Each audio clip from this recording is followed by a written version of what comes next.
Marcellus Wiley, the former NFL All-Pro defensive end, host of More to It on the Dan Patrick Podcast Network. This week's guest is Sean Merriman, who talks about channeling the emotions he had from growing up homeless into being a great football player and the birth of Lights Out. Here's a clip from Marcellus Wiley with Sean Merriman. So I was getting some notoriety in the country, and they asked me, they said, hey, why do you play football? And I looked at the guy not having any media training, nothing. I said, hey, I could do anything I want to somebody and not go to jail. Right? So I was like, strike that from the record. I was like, I'm glad they didn't pick that back up because I would have looked like a psychopath back then. But I think what I was trying to say as a kid was I was going through a lot. And that was my outlet. That was how I got everything off my chest, because that's the 2 hours of my day that I didn't have to worry about everything else that was going on. And so I didn't realize that was me kind of venting out at that time. But looking back on it now, I was just speaking from what I was going through. That's Sean Merriman, the podcast More to It on the Dan Patrick Podcast Network with your host, Marcellus Wiley, the former NFL All-Pro defensive end. Sean Merriman had a lot of energy.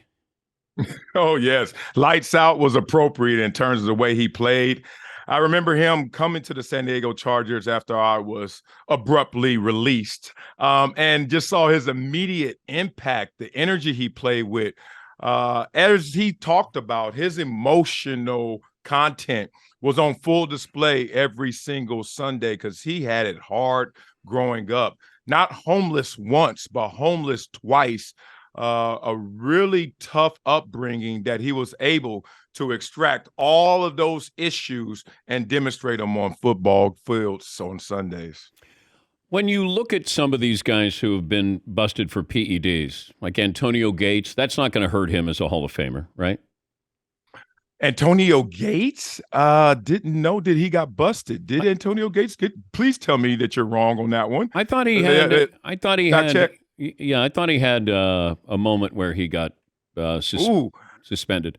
Dan, 4 games for PEDs.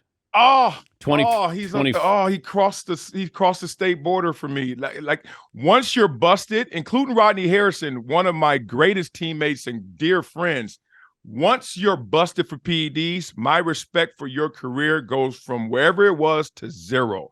Just because I can't imagine a professional athlete that uses his body as his tool, as his tremendous resource to play the game, would resort to something like that. So I don't have respect for their career. I still love the person. I still love Sean Merriman, Gates, Rodney Harrison, a lot of Chargers. I respect all of them as people, but not as players once they get busted. Yeah, Gates denies it, but still he was suspended for 4 games. I had a player who used steroids, and I said, why would you use steroids? He goes, because they work. I can't lie about that. You know what? After looking back, hindsight, if you could have given me something that would have ensured my health, not enhanced performance. I was big, fast, and strong. I felt confident in my abilities. But if you could have kept me on the field, if there was a wonder drug, a wonder pill that could have kept me on the field, can't lie to you, Dan, I would have took that. But anything to help me, I wasn't about that. But a lot of guys actually say that's the reason they take it,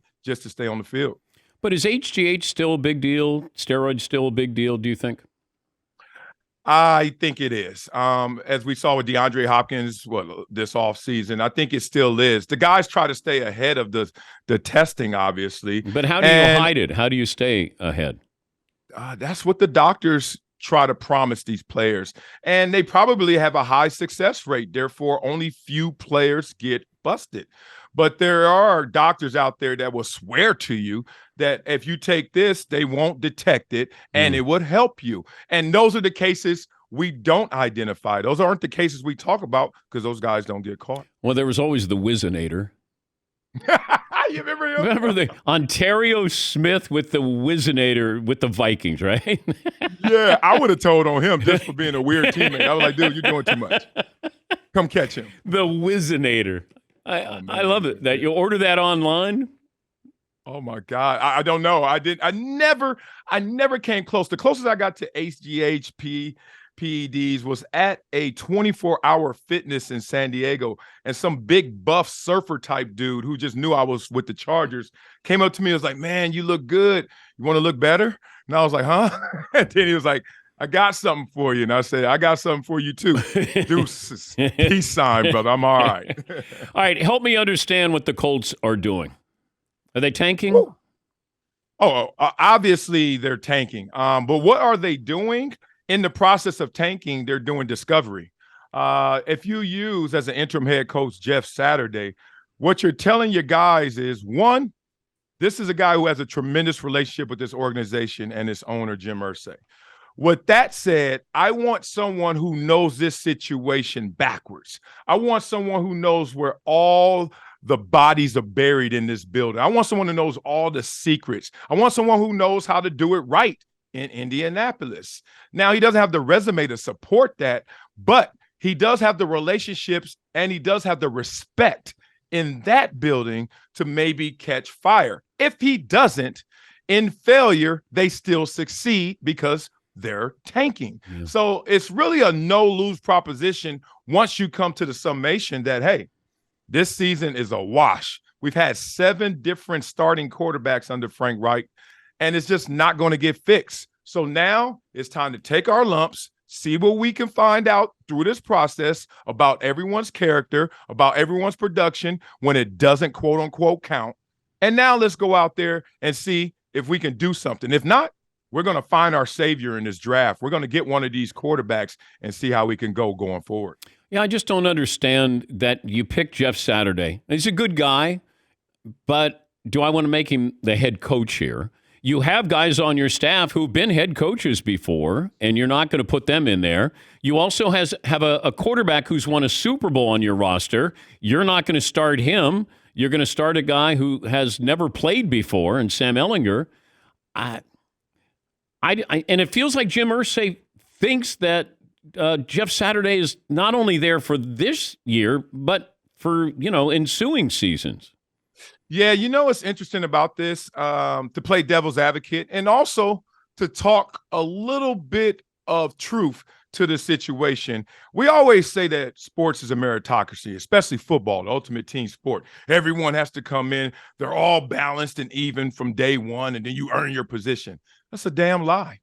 You know why? Because everyone that you come in contact with, you already have a understanding of their abilities, or you have a relationship that you can rely on top of a resume that fills in the blanks. Let's start there.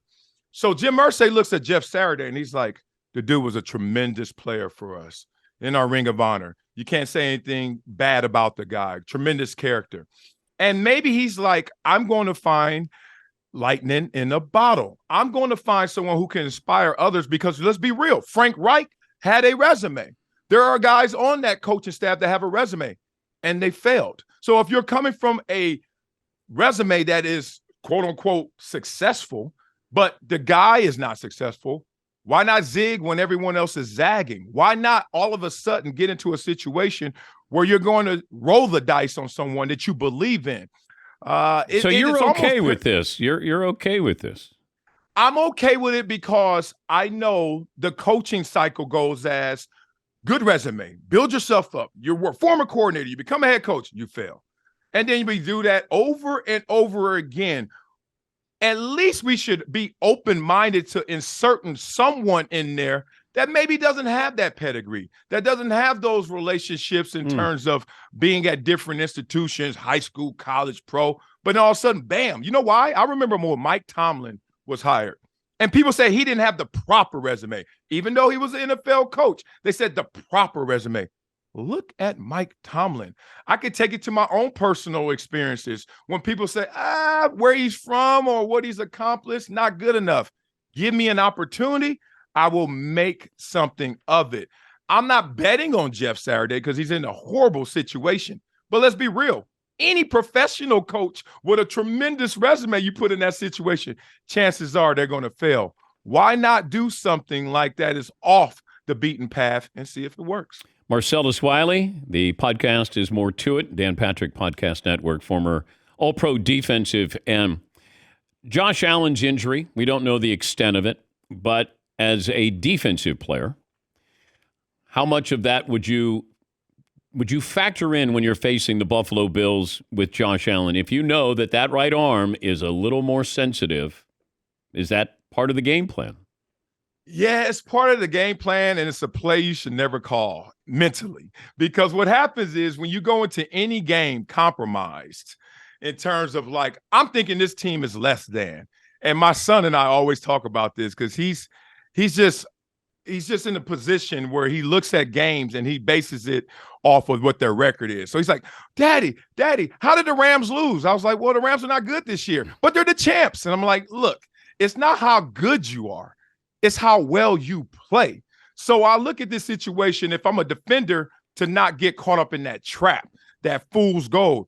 Oh, Josh Allen, you know what? His elbow hurts, his arm hurts. He's going to be 70%, 80%, because already you're giving an advantage to the Buffalo Bills. Why? It's this simple. They say if you lose one of your senses, let's say you lose your sense of touch, you lose sight, your other senses are enhanced. So what happens in football is that if you're compromised but can still play, everything else is enhanced because you're so focused, like, oh my God, I'm limping through this. I got to have everything else turned on to 100.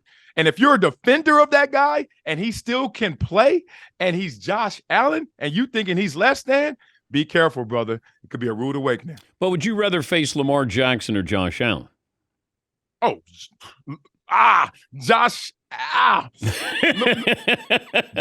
Jackson. I would rather face Lamar Jackson because there are going to be plays he misses every single game, despite his greatness, despite how amazing Lamar Jackson is. I watched that game against the Saints. There were at least 3 touchdowns left on the field by errant throws. With Josh Allen, I don't feel that confident that he will give us those opportunities. Lamar will still give you opportunities, but then also be the human eraser and make up for those misses. Yeah, you got the Cowboys in Green Bay. The Packers have lost 5 in a row. Dallas going in there favored. Like, it just feels like Green Bay is going to be Green Bay one of these weekends, right? No, I just told my son that. Come on, Dan. What the hell? Oh, they were 13-3 the last 3 years. You know the greatest thing about football is that on the field, once you step between the white lines for 60 minutes, it is all earned. Like nothing's given. I could come off a game where I destroyed the tackle. Sacks after sacks after sacks. Couldn't be blocked. Get into the next game against a lesser tackle, like a no-name, a fire hydrant. People are like, who this dude? Wiley gonna have 20 sacks. Nothing.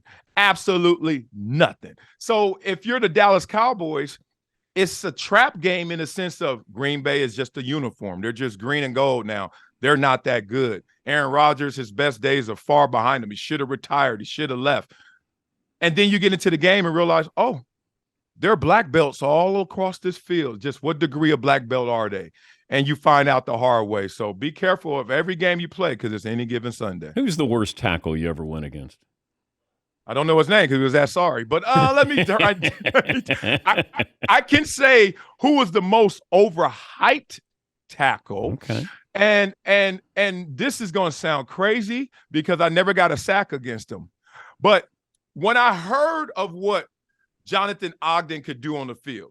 And then when I went against him, I was like, he's a destroyer. He's killing me, but there's a way to beat him. But when I never had the opportunity, I never did it, but I was like, I'm not dying out here. I'm doing something. But people thought that it was no way, no how around the guy. And obviously he gave up sacks at times, but it was just like his reputation was out of this world. And I was like, nah, he's still on planet Earth. He's just probably the best of all us humans.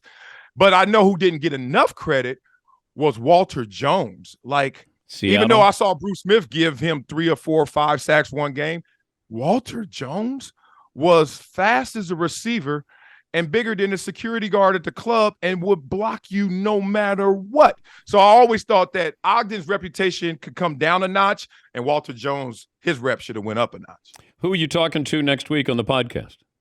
Oh, Dan, this is going to be fun. I am talking to me. I've been listening to our audience, and they want a lot of Marcellus, talking about me, in these hot topics that are circling the sports world right now. So we're going to cross it up. We're going to talk the Kyrie situation. We're going to talk about what's happening in the NFL right now at the top, and it's upside down. Would you want Kyrie as a teammate? Would you want Kyrie as a teammate? No, not as a teammate. I would love to be a fan of him as a basketball player because I still think he's the most skilled basketball player I've ever seen. But as a teammate, no, because in his pursuit of being authentic and having a voice, we're getting distant from why we're here in the first place, which is playing basketball. And if I were his teammate, I would say you would have to do both respectfully, consistently, or pick. And what we have to pick is basketball. And I think that's where Kevin Durant is in this situation. He's caught in the tug of war of respecting the person of Kyrie, but also saying, hey, dude, I need the player of Kyrie to always show up. And that's a tough place to be if you're KD or a teammate. Always great to talk to you, Marcellus. Thanks for joining us. Have a great weekend. All right, brother. Talk to you later. Marcellus Wiley, former All-Pro defensive end and host of the More To It podcast.